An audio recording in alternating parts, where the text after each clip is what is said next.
les chutes, un sujet sans fin. Je fais beaucoup de vidéos là-dessus parce que c'est vraiment personnellement un sujet qui m'interpelle. Ça, c'est un de mes sachets de chute. Un de mes sachets que j'ai mis au grenier. Vous voyez, c'est une profondeur. Enfin, on pourrait faire des fouilles archéologiques, ne serait-ce que dans ce paquet. Sachant que là, j'en ai un autre, on va dire, de grandes chutes de draps, etc. Et que j'en ai, là c'est le grenier, et que j'en ai ailleurs de chutes de tissus que j'adore, que je vais utiliser probablement pour faire des lingettes ou autre. Là c'est des tissus, des matières un peu particulières, dont je vais pas faire des lingettes, ou des tissus que j'utilise pas à titre personnel, mais voilà, ça c'est du Liberty, j'ai pas envie de jeter cette chute de Liberty. Ou des tissus que j'ai aimé, ça j'ai fait des vêtements avec, mais j'aime plus du tout. J'ai eu ma grande phase kaki, elle est passée, mais que faire de tout ça? Donc j'ai déjà posté des petites pistes sur mes vidéos, enfin par mes vidéos, mais je suis toujours à la recherche d'idées en vrai. Et si vous en avez, n'hésitez pas à m'en donner. Aujourd'hui, je vais justement utiliser ces chutes de tissus de différents verres, plus cette chute de tissu noir pour faire un patchwork. Alors mon astuce pour avoir des espèces de patrons de patchwork moderne, c'est de taper dans Pinterest pixel art. Alors moi là j'ai tapé pixel art creeper parce que mon but avec mes tissus de différents verres c'est de faire un creeper qui est un personnage du jeu vidéo Minecraft, qui est un jeu qui se prête particulièrement bien au pixel art et voilà, au patchwork on va dire. Mais évidemment vous pouvez faire la même chose avec n'importe quel sujet. Je sais pas moi, licorne, cupcake, kawaii, etc. Voilà. Donc moi je me suis fixée donc sur ce petit creeper, donc personnage à gauche. Il suffit de faire un petit calcul. Il fait 8 carreaux par 8 carreaux. J'ai compté mes carreaux noirs, j'ai compté mes carreaux verts. Alors je vais pas faire exactement la même chose, je vais pas faire des carreaux blancs comme eux. Donc voilà, j'ai fait mon petit calcul, je vous montre. Comme quoi c'est aussi un peu des mathématiques la couture, des fois malheureusement. Donc il va me falloir 64 carreaux, 20 carreaux noirs, 44 carreaux verts. Je compte faire environ des carrés de 5 cm, ce qui me fera un patchwork de 40 cm par 40 cm. Je dirais que ça va me faire un coussin. Enfin en tout cas une phase de housse de coussin. Alors évidemment il y a des modèles qui sont beaucoup plus complexes, c'est à vous de choisir. Après ça peut être super sympa aussi de faire des modèles plus complexes, ça prend du temps, mais c'est quand même un super rendu, très sympa. La dernière fois que j'ai fait la même technique, ça a donné ce résultat-là. Alors j'ai pas beaucoup de recul, mais dites-moi que vous reconnaissez parce que j'ai passé un certain temps. En tout cas, chez nous on l'adore. Par contre, j'avais pas, en faisant mon petit calcul, fait attention que ça allait faire une œuvre aussi majestueuse et grande. Donc n'oubliez pas, avant de vous lancer, de définir quelle taille vous voulez que votre patchwork fasse. Parce que en fonction de si vous faites des carrés de 5 cm par 5 cm ou des carrés de 15 cm par 15 cm, comme ça doit être le cas, non là ça doit être du 10 cm par 10 cm, vous n'aurez pas la même taille de réalisation. Vous aurez soit un petit plaid, soit un grand plaid, soit un coussin. Alors l'étape suivante, qui est sûrement la plus fastidieuse, c'est de faire les petits carrés. Alors 5 cm, j'avais pas... ouais, c'est vraiment des tout petits carrés.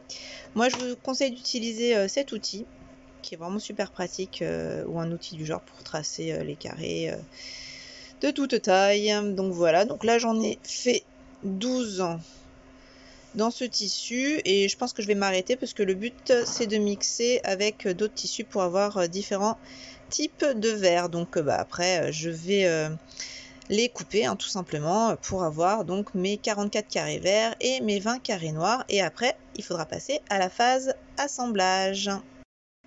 Alors là, je pense que les puristes du patchwork vont me jeter des cailloux virtuels. Désolée, je sais que, bon, à mon avis, c'est pas forcément comme ça qu'elles font. Mais pour me simplifier la vie, j'ai décidé de donc tracer des petits carreaux et puis d'empiler mes petites couches. Là, voilà, j'avais commencé à découper, puis je me suis dit... allez, ras-le-bol, je vais empiler mes couches et couper directement pour gagner du temps. Alors, bon, là j'ai épinglé. Pourquoi? Parce que, et là je pense que ça n'a pas dû vous échapper, je n'ai pas de fer à repasser d'une manière générale. Mais ça commence à me manquer en couture. Dans la vie quotidienne, ça ne me manque pas du tout, mais en couture, ça commence à me manquer. Et donc mes tissus étaient tellement froissés que je suis obligée en fait pour les tirer, pour pas fausser ma coupe, je suis obligée de les épingler ensemble. Donc comme je suis toute seule à filmer, que je n'ai pas de support, je coupe la caméra, je découpe les tissus et verdict, est-ce que ça passe ce système ou est-ce que c'est un flop? Donc alors me voilà de retour, verdict, c'est pas si mal. Alors j'imagine, vous voyez là, bon, il y a eu des petits ratés hein, quand même, on va pas se mentir. D'ailleurs un petit raté que j'ai constaté là à l'instant, c'est que tracer les traits avec le feutre d'école de mon fils, c'est peut-être pas la super bonne idée, surtout quand il y a une possibilité que ça tombe pas bien sur le trait. On verra ce que ça donne. Sur l'envers, ça a l'air de pas trop se voir, mais bon, voilà. Alors, bon, j'ai un petit raté, là, donc je vais refaire par exemple ce carreau-là, parce que il y a eu une petite erreur d'épinglage, de calcul, je ne sais pas. Et donc c'est une technique très rapide, si on n'est pas très regardant sur les mesures. La seule chose, c'est que j'ai dit une grosse bêtise, il faut absolument épingler chaque carré à l'avance avant de découper, parce que sinon c'est le drame, hein. J'ai commencé à découper et plus rien ne tient. Mais sinon, une technique que personnellement je referais. Je ne vous la conseille pas forcément, surtout si vous êtes, si vous aimez les rendus bien nets, bien propres, etc. Mais pour une technique comme ça d'essai, pour un petit projet, j'en suis très contente. Pour l'instant, attendons de voir la suite. Donc la prochaine étape, ça va être l'assemblage. Alors donc j'ai coupé mes petits carrés et donc j'ai repris mon modèle et j'ai tout simplement assemblé mes petits carrés pour reproduire le modèle. Donc alors là, je ne sais pas si vous allez reconnaître. Évidemment à cette étape-là, je me suis rendu compte que certains carrés avaient été mal coupés. Voilà, c'est quand même pas très très net tout ça. On verra bien ce que ça donne à l'assemblage, mais comme j'en avais avec cette méthode un petit peu plus, j'ai pu les remplacer. J'espère que ça va passer. Donc maintenant, eh bien c'est simple, je vais assembler endroit contre endroit les petits carrés d'une bande entre eux, donc ici, ici, ici, ici. Donc je vais faire ça pour chaque bande. Et une fois que j'aurai toutes mes bandes, je vais les assembler entre elles. Donc je m'en occupe et je vous montre le résultat. Donc j'ai commencé à coudre 2 bandes. Évidemment ça a rétréci, hein. Dans mon calcul initial, j'avais pas compté les marges de couture. Donc maintenant, ça fera environ 30 cm sur 30 cm. Et évidemment, c'est un peu compliqué, ça tombe pas tout à fait droit. Donc moi, ce que je conseille pour quelqu'un qui aura envie de faire un projet patchwork express, c'est de surtout faire coïncider les parties importantes. Là, moi, par exemple, je vais vraiment tenter en essayant de jouer sur l'élasticité de certains tissus. Heureusement d'ailleurs que j'ai ça. Hein. Je vais essayer de vraiment faire coïncider les parties noires ensemble. Les parties noires, c'est notamment la bouche du creeper. On verra si je réussis à le faire. Alors pour tenter que mes carrés noirs soient bien alignés, je les épingle. J'avoue, alors c'est évidemment pas ce qu'il faut faire, mais j'avoue que j'épingle pas sinon. Donc là j'essaye d'épingler vraiment en suivant les petites rainures des carrés, voilà. Donc pour avoir mon motif, alors ça a marché, plus ou moins bien, on va dire. Mais disons que c'est un tout petit peu moins pire qu'à des endroits où j'ai pas épinglé et où j'étais vraiment très très embêtée. Vous voyez, le maillon faible, c'est vraiment ce tissu qui est un tissu un peu lainage, quoi. Enfin, voilà. Donc ça, c'est vraiment le maillon faible. Donc voilà, donc là, je suis quasiment sur la fin. Alors voilà, le résultat final. Donc, bon, les critiques, clairement, ce tissu n'était pas pratique et gâche un peu le rendu parce que un creeper c'est vert et c'est vrai ce tissu il est vert kaki gris. Je ne sais pas si cette couleur existe, mais bon. Clairement, on va faire les points positifs, les points négatifs. Disons que je pense que ce résultat va faire sourire des personnes qui font du patchwork. Ça, c'est vrai. Il est, je pense, le contraire de ce que les personnes qui font du patchwork recherchent, c'est-à-dire que c'est un travail de patience, de précision, et bon, là, c'est un travail d'impatience et d'imprécision, mais bah, moi, je l'aime bien parce que si je l'avais pas fait de cette manière, je ne l'aurais pas fait du tout. Voilà. Donc, effectivement, il y a des choses que je reverrai, je ferai plus attention la prochaine fois aux tissus, les tissus trop extensibles, non merci, un tout petit peu c'est pas mal, voilà. Alors évidemment, là clairement j'ai pris des tissus trop froissés, je referai ma technique de couper les tissus par plusieurs pour aller plus vite pour faire les carrés, mais là c'était vraiment trop froissé et ça a trop faussé le jeu. Voilà, il va vraiment falloir que j'investisse dans un petit fer à repasser là de couture. J'en ai vu qui ont l'air tout mignons, tout pratiques. Parce que vraiment, bon, bref. Donc, que faire de ça?